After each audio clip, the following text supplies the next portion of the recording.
မြမပေရင်ပညာရမှာနန်းတော်စဉ်ပညာရသည်ဘယ်လောက်ထိအရေးပါလဲဘယ်လောက်ထိတိမ်မွေ့နူးညံ့ပြီးတော့အတုံးဝင်တယ်လဲနန်းတော်စဉ်ဆိုတာလူတွေအတွက်ဘယ်လောက်ထိအကျိုးရှိလဲနန်းတော်စဉ်တစ်ခုတိယုံညာနဲ့ကျွန်တော်တို့ဘာတွေလုပ်လို့ရပြီလဲအဲ့ဒါကိုကျွန်တော်ဒီနေ့မှာပြောပြပေးသွားမယ်အားလုံးပဲမင်္ဂလာပါကျွန်တော်ကတော့မောင်ကောင်းဖြစ်ပါတယ်တရက်ပေါ့ကျွန်တော်စီကိုဂျပန်နိုင်ငံအကိုတယောက်ကရောက်လာတယ်ဆရာကြီးကျွန်တော်ကိုကူညီပေးပါဦးကျွန်တော်အလုံးမှာအလုပ်ထုတ်ခံမဲ့အရေးနဲ့လဲကြုံနေရတယ်ကျွန်တော်ရဲ့လစာတွေကလည်းဒါရဖို့မတိထားဘူးချုံနေရာလေးမှာအဲ့လိုပြဿနာလေးရှိနေရဆိုဟုတ်ပြီကိုကြီး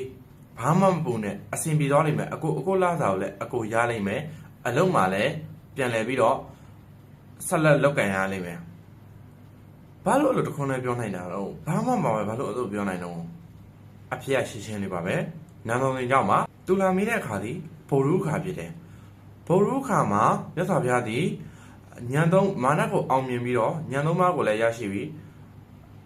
အတုမရှိဧကန်စစ်စစ်ဘုရားအဖြစ်ကိုရတော်မူတယ်အဲ့ဒါလိုပဲသူသည်သူ့ရဲ့အခက်အခဲတွေကိုအောင်မြင်ကျော်ဟပြီးတော့သူ့ရဲ့မူလလက်ရှိရွေချက်ဖြစ်တဲ့အလုပ်ကိုလည်းရလိမ့်မယ်သူ့ရဲ့လစာကိုလည်းပြန်လည်ရရှိလိမ့်မယ်အဲ့ဒါကြောင့်ဟောရခြင်းဖြစ်ပါတယ်မိတ်ဆွေတို့အနေနဲ့ဒီနန်းတော်စဉ်ကိုတေချာနားလည်ခြင်းနဲ့နန်းတော်စဉ်နဲ့ပတ်သက်ပြီးစစ်စစ်မြောက်တက်မြောက်ခြင်းနဲ့ဆိုရှင်တော့လာမယ်2026တလပိုင်းမှာကျောင်းဆရာကိုကိုရဲ့တင်တန်းဖွင့်ဖို့ရှိပါတယ်တင်တန်းအောင်လည်းမကြခင်ကြီးညာပေးဖို့ရှိပါတယ်ကြီးညာပေးတဲ့ခါကျရင်လည်းကျွန်တော်ရဲ့ page မှာလည်းတင်တော့ပေးပါမယ်အားလုံးပဲအစီအမီအောင်မြင်အေးချမ်းကြပါစေကျွန်တော်တို့မောင်ကောင်းဖြစ်ပါတယ်ကျွန်တော်ဘေးလေးနဲ့ပတ်သက်ပြီးမေးမြန်းနေတာပဲဖြစ်ဖြစ်ရေရနဲ့ပတ်သက်ပြီးတော့ရေရလိုချင်တာပဲဖြစ်ဖြစ်အစီနဲ့ပတ်သက်ပြီးအစီအချင်တာပဲဖြစ်ဖြစ်အားလုံးလာရောက်အနံ့နိုင်ပါတယ်အားလုံးအစီအမီကြပါစေ